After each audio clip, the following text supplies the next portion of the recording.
How to set up two-factor authentication for Gmail. Hey guys, in today's video, I'm going to show you how to secure your Gmail account by adding two-factor authentication. So make sure to watch this video till the end, and let's get started.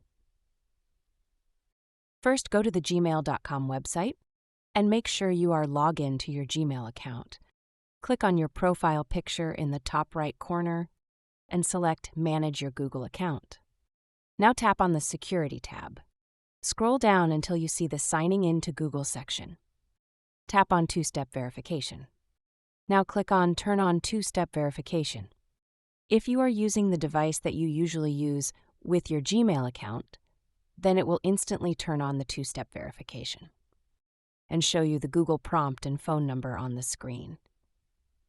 And on the other condition that you are using a new device, then it will go some verification. For example, it will verify your Gmail through mail or phone number by sending a 6-digit code. And that's how you can easily turn on it. That's all for the video. Enabling two-factor authentication keeps your Gmail more secure and gives you peace of mind. If you found this helpful, give it a thumbs up and don't forget to subscribe. See you in the next one.